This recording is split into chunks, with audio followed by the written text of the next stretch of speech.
Halo semua, kali ini kita akan membahas tentang bagaimana cara penggunaan aplikasi e-learning untuk dosen. Sebelumnya di sini dosen memiliki tanggung jawab utama, yaitu mengunggah dokumen atau materi, mengunggah tugas, mengunggah kuis, dan mengunggah soal online, serta menghadiri conference dan ikut aktif dalam forum diskusi. Dan yang terakhir adalah memberikan penilaian. Oke, langsung saja kita masuk ke dalam aplikasinya. Untuk masuk ke dalam aplikasi kita harus login terlebih dahulu.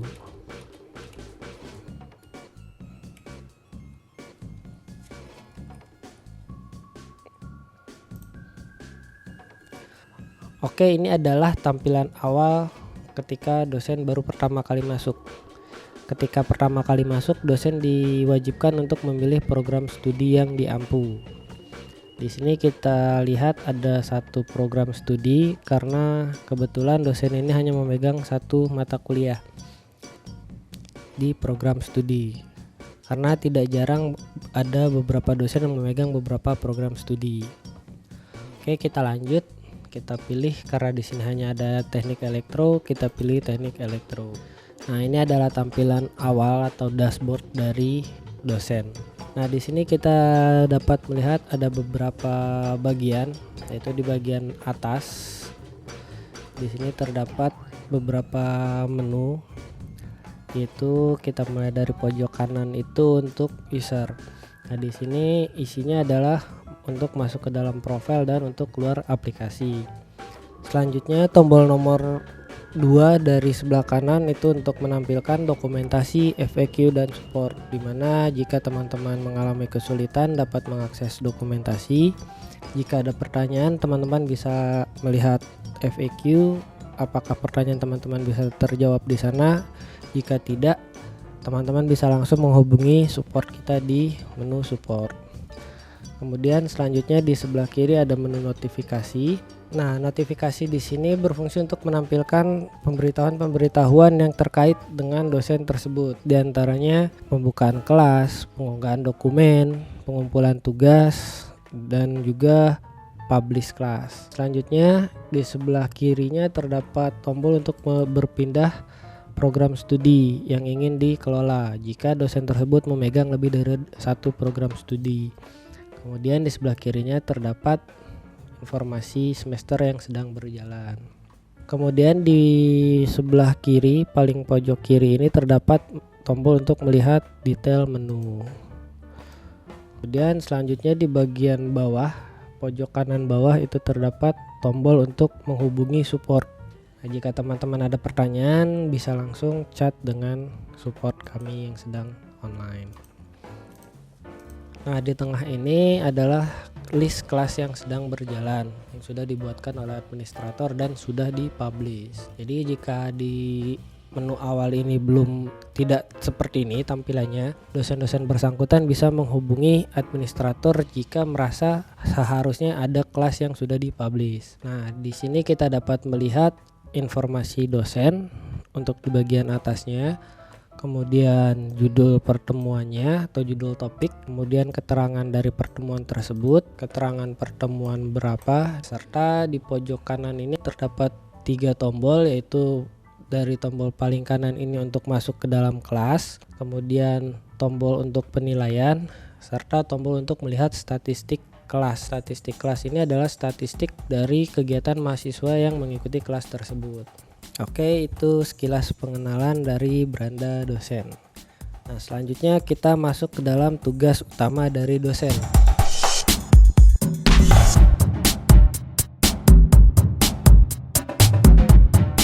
Kita akan masuk ke dalam tahap 1, yaitu pengunggahan dokumen pendukung pengajaran seperti tugas, kuis, atau modul.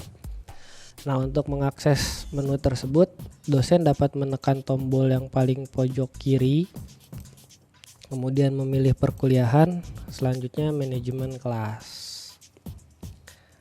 Nah, ini adalah tampilan awal dari manajemen kelas, di mana ada beberapa kontrol, yaitu tombol untuk memilih mata kuliah, kolom untuk mencari pertemuan, yang terakhir itu tombol untuk merefresh halaman. Nah, di sini kita lihat sudah ada satu mata kuliah yang sudah dibuatkan oleh administrator. Nah, jika dosen ingin melihat apa saja berkasnya, apakah sudah komplit atau belum, itu bisa dipilih mata kuliahnya. Kita ambil contoh di sini energi ekonomi. Maka akan tampil list kelas dari energi ekonomi tersebut. Untuk kolomnya terdiri dari nama dosen, judul topik, pertemuan, tanggal kelas dimulai, tanggal kelas berakhir, maksimal pengumpulan tugas, total mahasiswa, dan total berkas. Serta yang paling pojok kanan berwarna biru adalah tombol untuk mengedit pertemuan tersebut. Tombol mahasiswa sendiri berfungsi untuk mengecek peserta dari pertemuan tersebut. Jika diklik, maka akan muncul peserta yang mengikuti mata kuliah tersebut. Jika dosen merasa ada yang kurang, bisa menghubungi administrator. Jika sudah, bisa ditutup. Selanjutnya adalah berkas. Nah, tombol berkas di sini berfungsi untuk mengunggah dokumen-dokumen tambahan yang sudah kita singgung di awal tadi, seperti tugas, kuis, maupun modul-modul tambahan. Ketika diklik, maka akan muncul seluruh dokumen yang sudah diunggah, baik yang diunggah administrator maupun yang diunggah oleh dosen bersangkutan. Kemudian di bagian bawah ini ada tombol untuk mengunggah materi, tugas, kuis, dan soal online. Untuk di bagian paling atas kita dapat melihat ada tombol unduh. Di sini untuk mengunduh semua berkas yang ada pada pertemuan yang sedang dipilih. Untuk di bagian bawah kita dapat melihat ada dua tombol, yaitu berkas eksternal dan template soal online. Nah, untuk berkas eksternal sendiri ini berfungsi untuk menambahkan link materi dari luar seperti dari YouTube atau blog-blog lainnya yang dapat menunjang pembelajaran. Sedangkan untuk template soal online ini adalah template yang digunakan untuk membuat soal online. Jadi jika dosen ingin mengadakan kuis online yang dikerjakan secara online oleh mahasiswa, itu dapat mengunduh templatenya di template soal online. Kita unduh.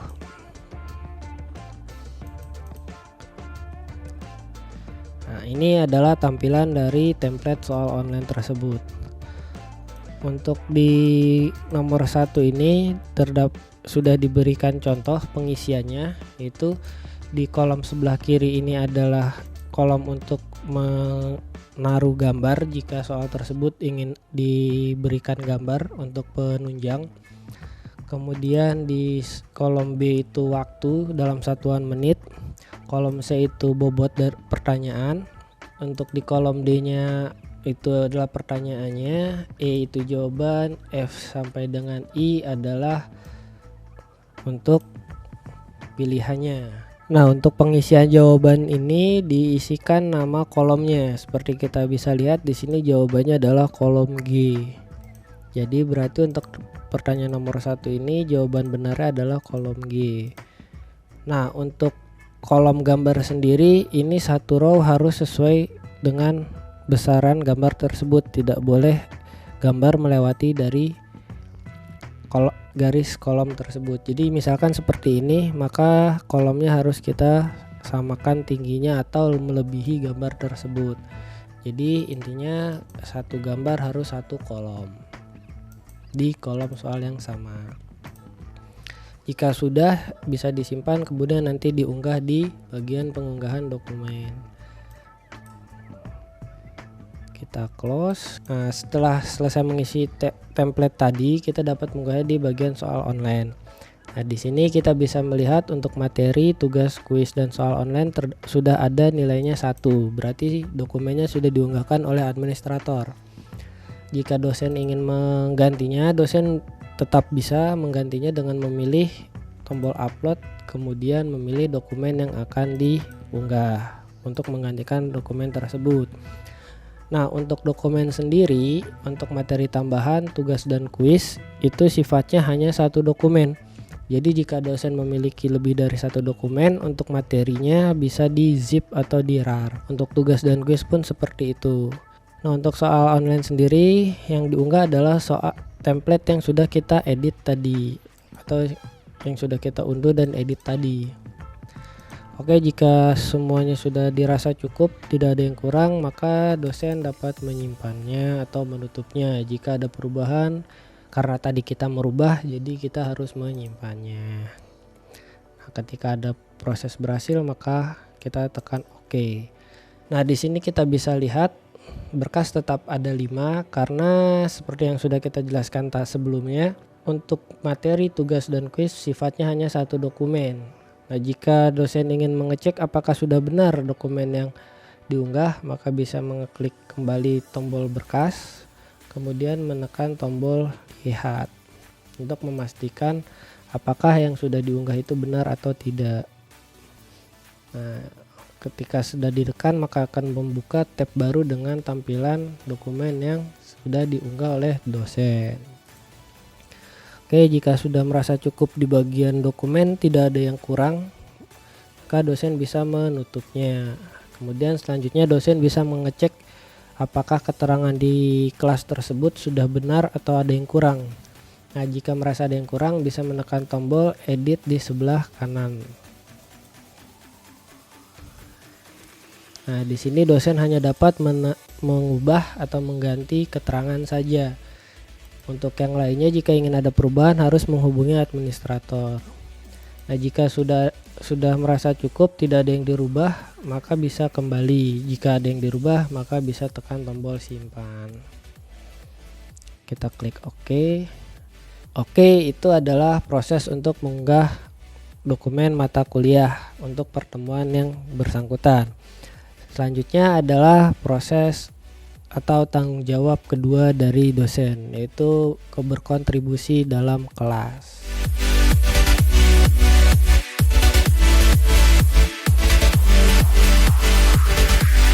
Oke, selanjutnya bagaimana cara mengakses kelas untuk ikut berkontribusi dalam kelas tersebut. Untuk mengakses kelasnya dapat menekan tombol yang paling kiri atas, kemudian memilih perkuliahan, selanjutnya adalah kelas. Nah, ini adalah tampilan awal dari kelas. Seperti biasa terdapat kontrol untuk memilih mata kuliah, kemudian kolom untuk mencari, serta tombol untuk refresh. Nah, untuk di kolomnya sendiri terdapat keterangan nama dosen, judul topik, pertemuan, tanggal kelas dimulai dan tanggal kelas berakhir, serta tanggal akhir pengumpulan tugas. Nah, di sini juga ada informasi mahasiswa, kemudian informasi berkas di kelas tersebut. Jadi di sini di pertemuan ini ada 4 berkas yang dapat diunduh langsung seluruhnya. Untuk masuk ke dalam kelas, dosen dapat menekan tombol hijau ataupun melalui beranda yang sudah kita bahas sebelumnya. Nah, ini adalah tampilan kelas. Di sini kita dapat melihat ada list dokumen. Nah, list dokumen ini adalah dokumen-dokumen yang sudah kita unggah sebelumnya. Kemudian di sampingnya ada informasi dan keterangan.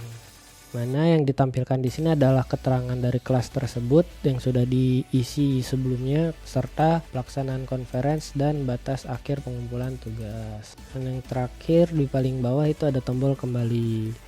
Kalau kita lihat di sini di bagian list itu ada 2 tombol, yaitu tombol untuk mengunduh dan tombol untuk melihat dokumen secara langsung. Nah, di dalam kelas ini yang harus dilakukan oleh dosen adalah berkontribusi atau aktif dalam kelas tersebut. Bagaimana cara aktifnya?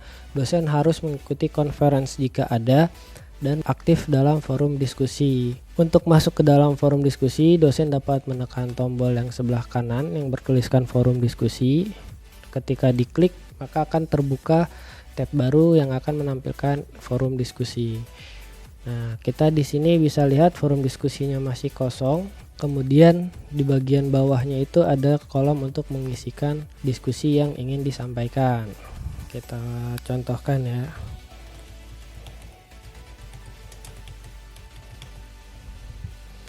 Kemudian setelah kita ketik, kita dapat menekan tombol kirim yang berada di pojok kanan. Kemudian akan muncul. Nah, di sini ada tombol balas jika kita ingin membalas atau meneruskan pesan yang ada pada forum tersebut. Kita ambil contoh, di sini kita akan coba contohkan membalas. Nah, pesan yang kita balas akan tampil di atas ini, kemudian kita ketik kembali apa balasan kita. Kemudian seperti biasa kita kirim. akan tampil seperti ini jika kita membalas pesan dari mahasiswa-mahasiswa yang ikut kontribusi dalam forum diskusi ini. Setelah selesai forum diskusi, kemudian bisa ditutup, dan selanjutnya adalah conference. Sama halnya dengan forum diskusi, untuk conference dapat menekan tombol conference. Oke, itulah tata cara dosen ikut berkontribusi dalam kelasnya. Nah, terakhir adalah pemberian penilaian. Bagaimanakah dosen memberikan penilaian?